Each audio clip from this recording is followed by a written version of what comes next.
মাননীয় স্পিকার, আমাদের স্বাস্থ্য খাতের জন্য ৪৯,৩৮৬ কোটি ৮৯ লক্ষ টাকা মঞ্জুরের জন্য প্রস্তাব রাখা হয়েছে। মাননীয় স্পিকার, আমাদের স্বাস্থ্য খাতে বিশেষ করে সরকারি হাসপাতালগুলোতে যেরকম সেবা রোগীদের পাওয়ার কথা তার আশপাশের সেবা তারা পায় না।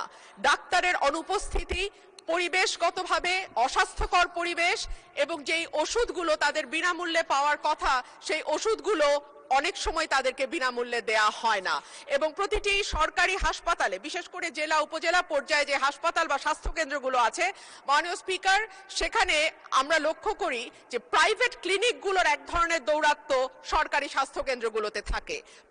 প্রাইভেট ক্লিনিকে যাতে রোগী ট্রান্সফার করা হয় সেই জন্য নানান রকম যোগসাজশ সরকারি হাসপাতালগুলোর সঙ্গে তারা করে এবং রোগীরা যে স্বল্প মূল্যে চিকিৎসা সেবা পাওয়ার কথা সেটা কিন্তু তারা। ধন্যবাদ মাননীয় সদস্য। মাননীয় মন্ত্রী, আপনি ছাঁটাই প্রস্তাবের উপর সংক্ষিপ্ত বক্তব্য রাখতে পারেন। মাননীয় স্পিকার স্যার, আপনাকে অনেক ধন্যবাদ। মাননীয় স্পিকার স্যার, স্বাস্থ্য সেবাটা কিন্তু জনগণের কোনো সুবিধা নয়। It's the basic and constitutional rights of the people to have it or achieve it from the state.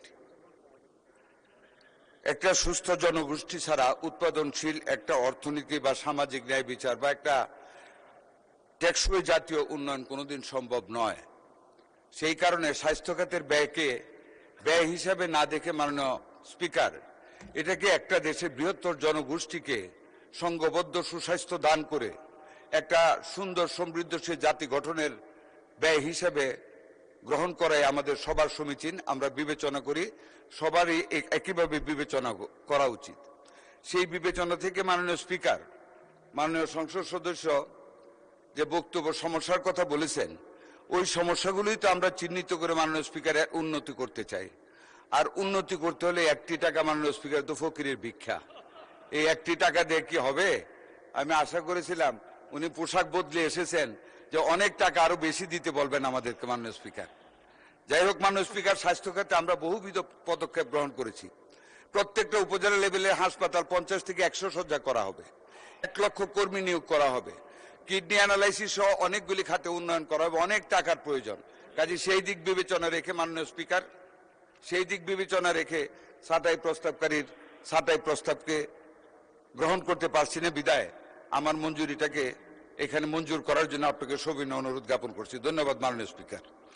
সংসদের সামনে প্রশ্ন হচ্ছে, মাননীয় সদস্য রুমিন ফারহানা কর্তৃক উত্থাপিত ছাঁটাই প্রস্তাবটি গ্রহণ করা হোক। যারা এই প্রস্তাবের পক্ষে আছেন তারা হ্যাঁ বলুন, যারা এই প্রস্তাবের বিপক্ষে আছেন তারা না বলুন। আমার মনে হয় না জয়যুক্ত হয়েছে, না জয়যুক্ত হয়েছে, না জয়যুক্ত হয়েছে। অতএব ছাঁটাই প্রস্তাবটি নাকচ হলো।